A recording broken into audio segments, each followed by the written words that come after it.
শোকাবহ অগাস্ট শুরু হয়ে গেল। জানি না এই মাসে বাংলাদেশের ভাগ্যে কি আছে।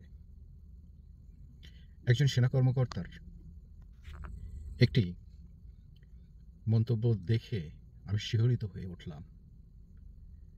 গোপালগঞ্জে কোনো রাজনৈতিক দলকে রক্ষা করার জন্য সেনাবাহিনী যায় নাই। যে সকল ব্যক্তি তাদের জীবনের হুমকি ছিল তাদেরকে রক্ষা করার জন্য সেনাবাহিনী গোপালগঞ্জে গিয়েছিল। এই মন্তব্যটি দেখে আমি অত্যন্ত মর্মাহত হয়ে গেলাম যে একজন সেনা কর্মকর্তা কিভাবে এমনতর মন্তব্য করতে পারেন। আপনারা ভেবে দেখুন, তরতাজা প্রাণ নিয়ে নিয়েছে, তাদেরকে গুলি করেছে। আমরা এমন কিছু দেখতে পাইনি যে গোপালগঞ্জের কেউ, গোপালগঞ্জের কোনো বাসী, গোপালগঞ্জের কোনো ব্যক্তি কারো প্রতি চড়াও হয়ে মেরে ফেলার জন্য এসেছিল। আমরা দেখিনি গোপালগঞ্জবাসী কোনো সেনাবাহিনীর উপরে চড়াও হয়ে এসেছিল। আমরা দেখেছি গোপালগঞ্জবাসীরা প্রতিবাদ করেছে। কেন প্রতিবাদ করেছে? বঙ্গবন্ধুর প্রতি কটূক্তি করার জন্য, তাও আবার বঙ্গবন্ধুর মাজারে এসে, বঙ্গবন্ধু যেখানে শুয়েছিল সেখানে এসে তারা মুজিববাদ মুর্দাবাদ, মুজিববাদ মুর্দাবাদ, ইনকলাব জিন্দাবাদ। কে সহ্য করবে? আপনি সহ্য করবেন? আপনি সহ্য করবেন? আপনি সহ্য করবেন? কে সহ্য করবে? এই সেনাবাহিনীর কর্মকর্তাকে আমি বলতে চাই, আপনার ভেতরে কি একটুও মনে হয়নি এটা একটি উস্কানিমূলক বক্তব্য? অবশ্যই মনে হয়েছে, এবং আপনারা চেয়েছিলেন যাতে করে গোপালগঞ্জবাসীরা চড়াও হয়, যাতে করে গোপালগঞ্জবাসীরা আক্রমণাত্মকভাবে একটা কিছু করে বসে। অথচ আপনারা কি করলেন? একটা নিরীহ ছেলেকে ধরে নিয়ে গেলেন। নিয়ে গিয়ে তার পরক্ষণেই দেখা গেল যে তার বাবা একটি রিক্সা ভ্যানে করে তার লাশ নিয়ে যাচ্ছে আর কাঁদছে। আপনার কি মনে হয় না, জনৈক সেনা কর্মকর্তা? আমি আপনার নাম নিতে চাই না, কেন জানেন? আপনার নাম নিতেও আমার ঘৃণা লাগে। আপনার নাম নিতেও আমার ঘৃণা লাগে। কোন হিসাবে আপনি এই ধরনের মন্তব্য করেন যে যাদের জীবন হুমকির সম্মুখীন হয়েছিল তাদেরকে রক্ষা করার জন্য আমরা গোপালগঞ্জ গিয়েছিলাম? আপনারা কি করে জানলেন যে ওখানে এরা হুমকির সম্মুখীন হবে? নিশ্চয় এরা এমন কিছু করবে যার জন্য আপনারা জেনে গেছেন যে ওখানে তারা নিরাপত্তার জন্য ওরা আহাজারি করবে। ভালো কথা। 5ই আগস্টের পর থেকে অদ্যাবধি যতগুলো হত্যা খুন হয়েছে, এদের কয়জনার নিরাপত্তা আপনারা দিতে পেরেছেন? আপনি তো বললেন যে আমরা কোনো রাজনৈতিক দলকে ওখানে প্রোটোকল দেওয়ার জন্য যাইনি। ওখানে যাদের জীবন হুমকির সম্মুখীন হয়েছিল তাদেরকে আপনারা রক্ষা করতে গেছেন। 5ই আগস্টের পর যত হত্যাকাণ্ড সংঘটিত হয়েছে আপনি দেখেন নাই?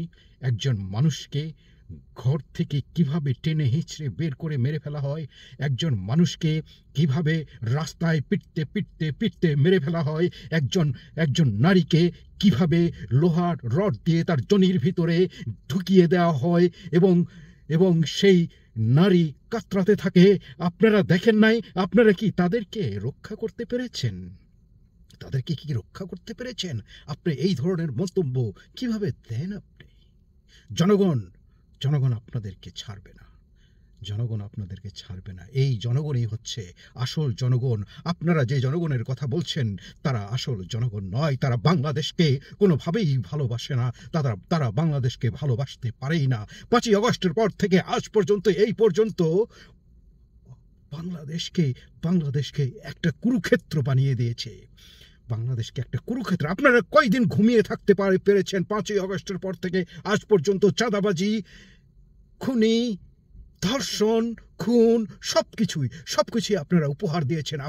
আপনারা কি কোনো কিছু ঠেকাতে পেরেছেন? আজ বড় বড় বক্তৃতা দিচ্ছেন আপনারা যে যাদের জীবন হুমকির সম্মুখীন তাদেরকে রক্ষা করার জন্য আপনারা গুলি চালিয়েছেন। আপনারা হিসাব দিতে পারবেন 5ই আগস্টের পর থেকে এই আজ 1 আগস্ট কতজন মানুষকে হত্যা করা হয়েছে? বাংলাদেশের ইতিহাসে এমন হত্যাকাণ্ড, এমন বর্বরচিত ঘটনা, এমন জ্বালাও পোড়াও কখনো ঘটেছে? হ্যাঁ, ঘটেছে। সেটা 1971-এ।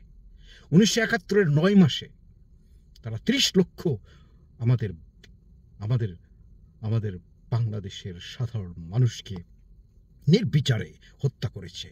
2 লক্ষ মা বোনের ইজ্জত তারা মেরেছে। আপনারা দেখাতে পারবেন সেই 1971-এর পর থেকে আজ পর্যন্ত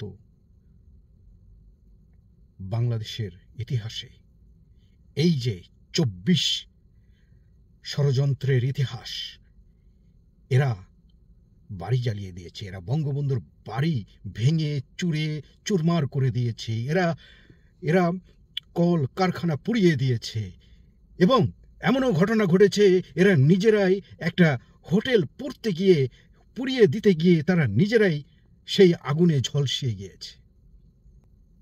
এরা একটি টায়ার ফ্যাক্টরি পুড়িয়ে ফেলেছে, সেখানে কত লোক নিহত হয়েছে তার কোনো হদিস দিতে পারবেন? তাদেরকে কি আপনি রক্ষা করতে পেরেছেন? আর এই কয়েকটা ছেলে যারা এই বাংলাদেশটাকে একটা ত্রাসের রাজত্বে পরিণত করেছে, আর তাদেরকে রক্ষা করার আপনারা গল্প শুরু করে দিয়েছেন। আমি জানি সেনাবাহিনীর ভিতরে অনেক জওয়ান ভাইয়েরা আছে, মুক্তিযুদ্ধের মর্ম কি তারা বোঝে। আমি জানি সেনাবাহিনীর ভিতরে অনেক জওয়ান ভাইয়েরা আছে, তারা বঙ্গবন্ধু কি জিনিস, বঙ্গবন্ধু কেমন নেতা ছিলেন তারা বোঝে, তারা উপলব্ধি করতে পারে। আপনার ভিতরে সেই উপলব্ধি নেই, আপনার ভিতরে সেই উপলব্ধি নেই জনৈক সেনা কর্মকর্তা। এই আগস্টের শোক শক্তিতে পরিণত হোক। জয় বাংলা, জয় বঙ্গবন্ধু।